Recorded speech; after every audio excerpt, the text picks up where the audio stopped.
Mr. Troupis. Senator, thank you very much. I want to say that right off the bat that I'm honored to represent the president. I was honored to get the call, but I'm not naive. One of the reasons I was called is because virtually every major law firm in this country and in this city refused to represent the president, not because of the lack of merit of his claims. We've certainly demonstrated there's merit, but because of the cancel culture, because of the environment that has been created by the left that has intimidated lawyers. So they can't be here.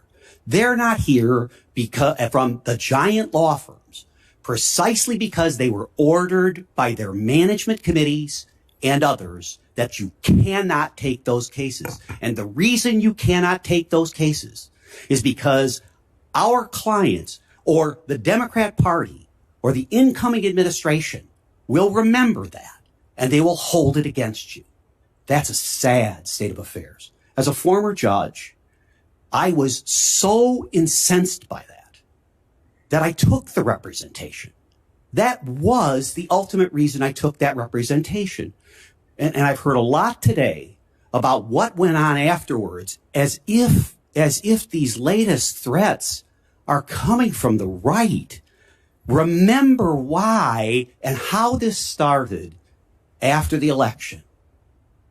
We need to have faith in our court system. We have to acknowledge that the court system has been deeply intimidated by the left, just as the lawyers have been intimidated. And that is a sad, sad state of affairs. And I so much appreciate, Senator, that you're holding these hearings, because otherwise, as we're finding out all over the country, these items just disappear. Number two, I wanted to say, as I've said throughout my testimony, that one of the reasons people are doubting the election is because the other side here, the Biden campaign's primary defense is don't hear the evidence. Don't let them litigate. Don't have a court rule on the substance. Let's be honest, that's what's going on. And so that's why the public doesn't trust this outcome. It's not about the president. It's about what the other side is doing to intimidate and force people not to listen, not to take the evidence. I've heard lots of fancy words here today, but if you give transparency, if you let the issues come out, and I've represented Republicans and I've represented Democrats, and at the end of the day, lawyers do their job when it is in the open and we are able to present the evidence. And I so appreciate the fact that you, a non-lawyer, is taking on this task here. But finally, and I have to say this, we had 4,000 people volunteer from everywhere in the country to come to Wisconsin to participate in the process. We had over 2,500 volunteers over a 10-day period take their own time, their own money, come from all over the country. And they came and they attended the recount and they participated.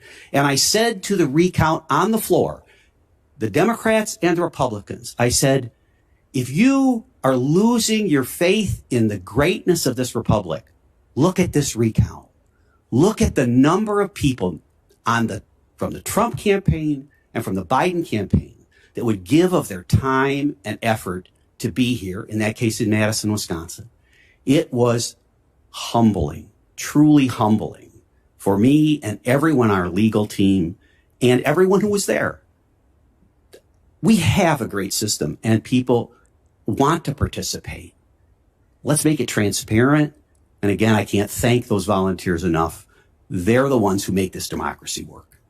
Thank you, Mr. Troupis. And I noticed Mr. Banal shaking his head when you were talking about the fact that lawyers from large law firms were more than discouraged. They were actually prevented from representing the president, which is kind of a sad state of affairs. I'll also say, storefronts in big cities didn't board up their windows in anticipation of a Vice President Biden victory.